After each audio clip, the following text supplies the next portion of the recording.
Hi folks, HR Funk here. One of the best defensive handguns I've bought over the last several years has been my IWI Masada.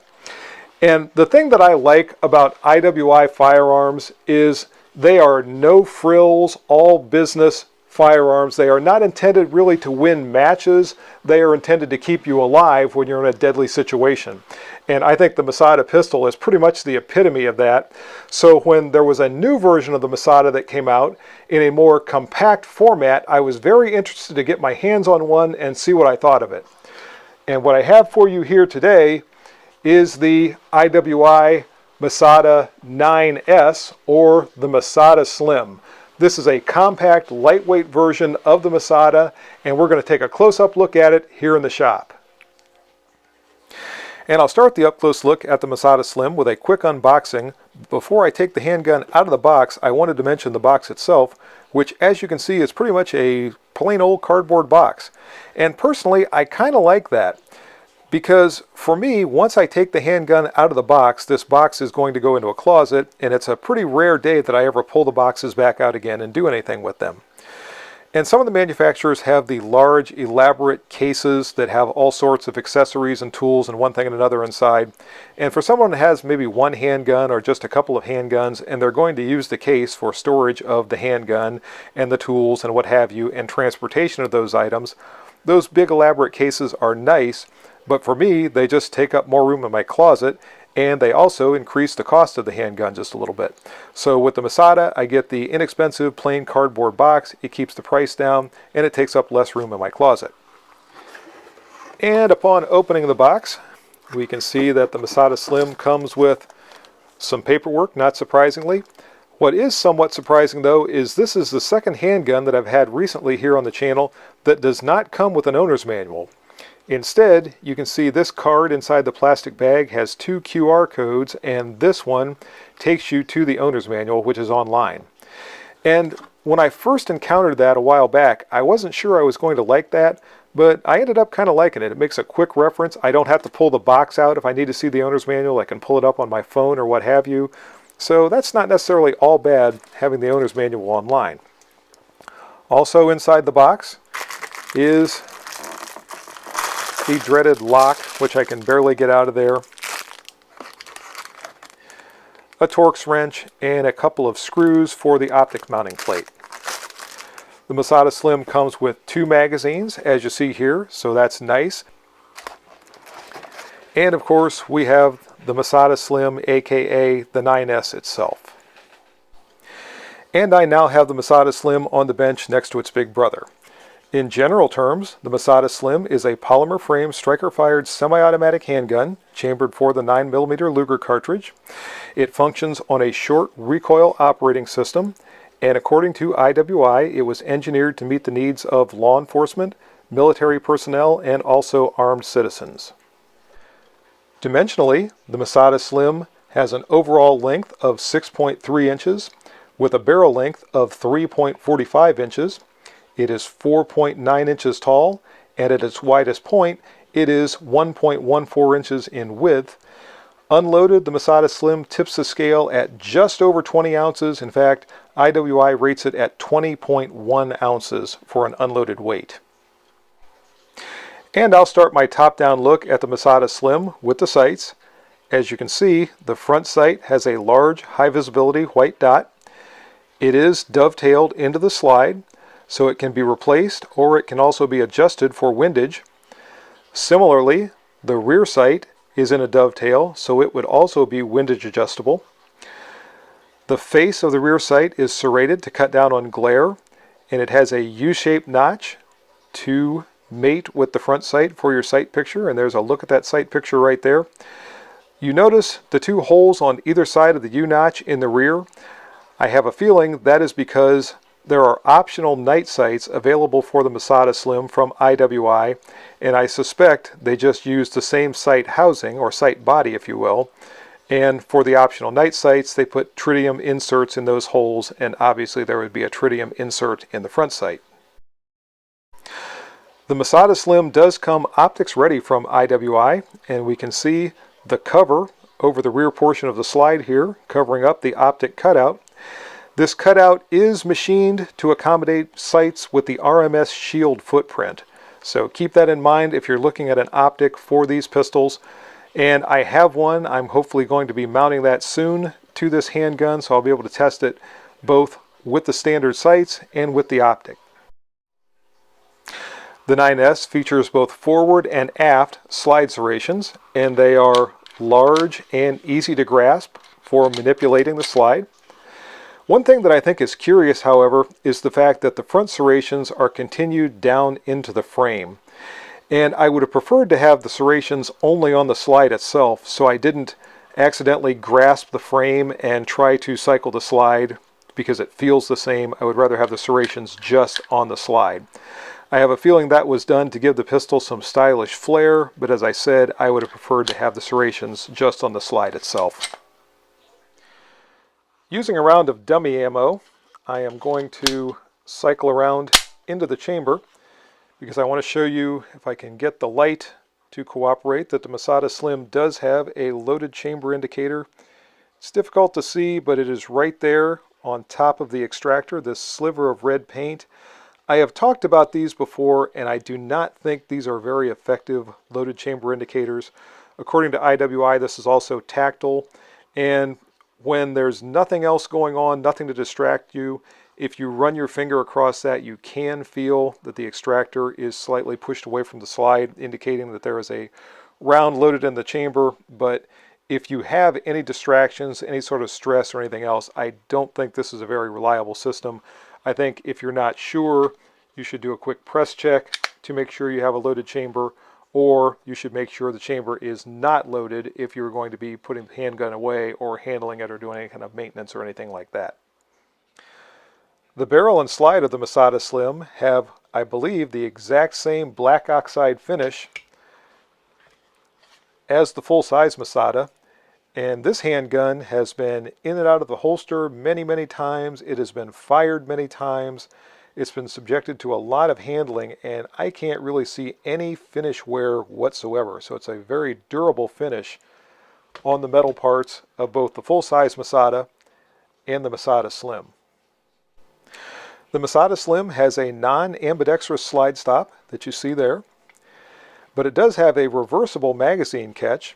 And if you need to find out exactly how to reverse the magazine catch so it's set up for a lefty, IWI has a video on YouTube showing you exactly how to do that. So all you have to do is a quick search for Masada Slim reversible magazine catch, and that'll take you to the video, and you can look at exactly how that's done.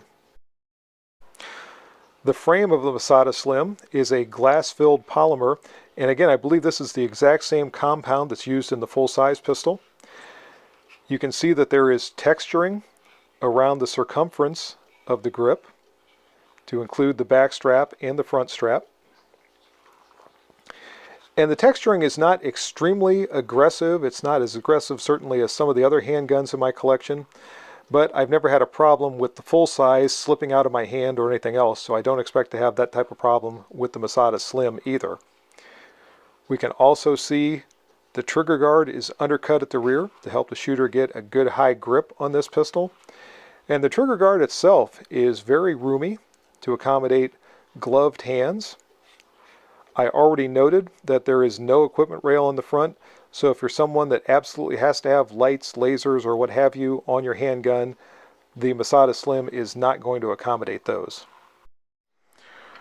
Turning our attention to the magazine well, we can see that just like the larger Masada pistol, the Masada Slim has a slight ledge to the bottom of the magazine, allowing the shooter to forcefully remove that magazine if necessary. There's no real beveling of any sort to the magazine well, but it's also not really necessary because with the tapered magazine, it inserts very, very easily into the magazine well. Disassembly of the Masada Slim for cleaning and maintenance is a little different than we see with some other polymer frame striker fired handguns. The first part is still the same, which is to remove the magazine and lock the slide to the rear to ensure that we have an unloaded handgun. At this point, I'm going to slide this piece forward, and this is the sear release lever, which disengages the sear and also frees up this pin in the frame. Since the sear is now disengaged, there's no reason to cycle the trigger in order to disassemble the pistol. I am, however, going to allow the slide to go forward, and you notice this cutout, and I have to retract the slide slightly in order for that cutout to line up with our pin and allow me to remove it. And this is one part of the process, or maybe I should say the design of the Masada Slim, that I think IWI should have considered a little bit longer, because it makes disassembly a little bit tedious, and also this pin is obviously something that can be lost. So you do need to make sure you keep track of that thing. Once you get to this point, the disassembly is pretty much the same as all other striker-fired semi-automatic handguns of this nature. Remove the recoil spring and guide, as well as the barrel, and the slide is now disassembled. The Masada Slim is a chassis system, and the part you see there is the firearm. The grip frame itself is just an accessory part, so you can remove the chassis and put it into other grip frames.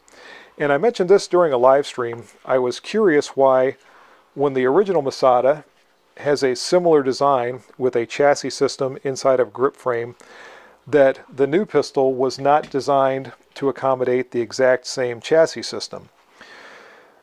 The reason that was explained to me by a representative from IWI was there was a specific thickness, or maybe I should say thinness measurement, that IWI wanted to achieve with the Masada Slim, and they were not able to do that using the chassis from the full-size Masada pistol. So that's the reason that the chassis with the full-size pistol and the chassis with the 9S are not interchangeable. Reassembly of the pistol is essentially just the reverse order of the disassembly process.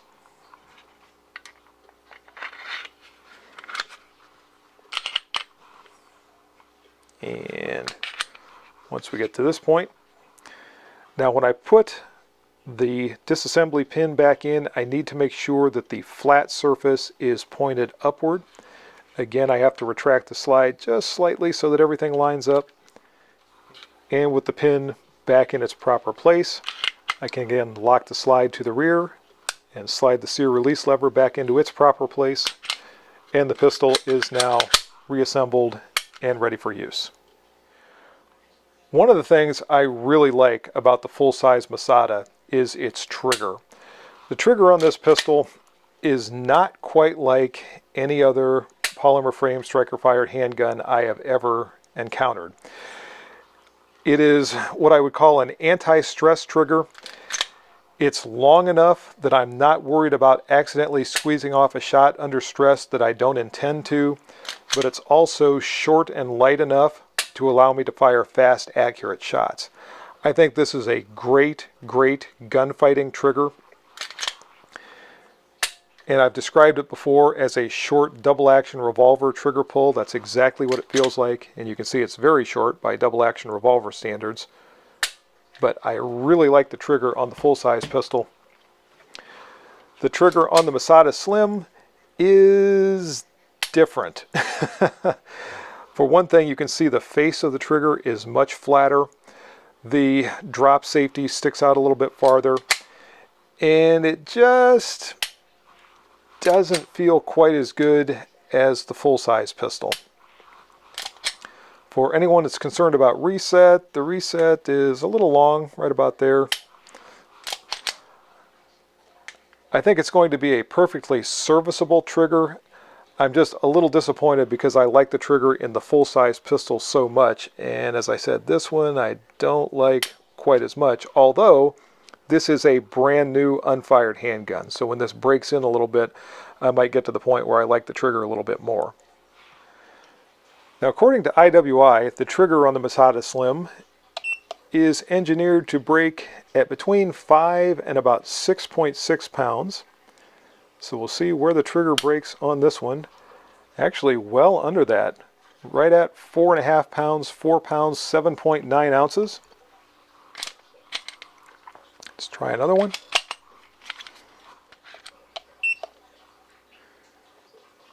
And for trigger pull number 2,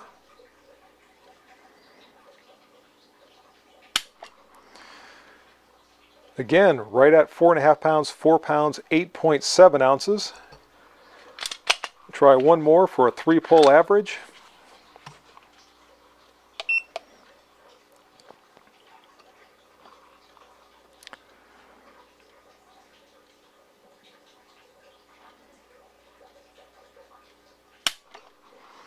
And again, right at 4.5 pounds, 4 pounds, 8.3 ounces.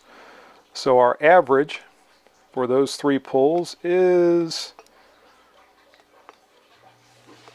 4 pounds, 8.3 ounces. So not bad at all. And that's going to do it for the shop review of the Masada 9S. Now, most of you know that when I conclude the shop review, I normally like to go straight out to the range and start into the performance test with these handguns. But today, circumstances have conspired against me, and I'm not going to be able to do that. So there's going to be a part 2 to this review, and in part 2, we'll head off to the range and see how the Masada Slim performs there. And that's going to do it for today's video, folks. As always, if you have any questions or comments, be sure to forward those to me. Remember, if you purchase anything from Optics Planet, be sure to use my discount code, which is... And if you use that discount code, it's good for 5% off your purchase from Optics Planet. Also remember the discount code from Hot Munitions, and Hot Munitions did provide this handgun for review today.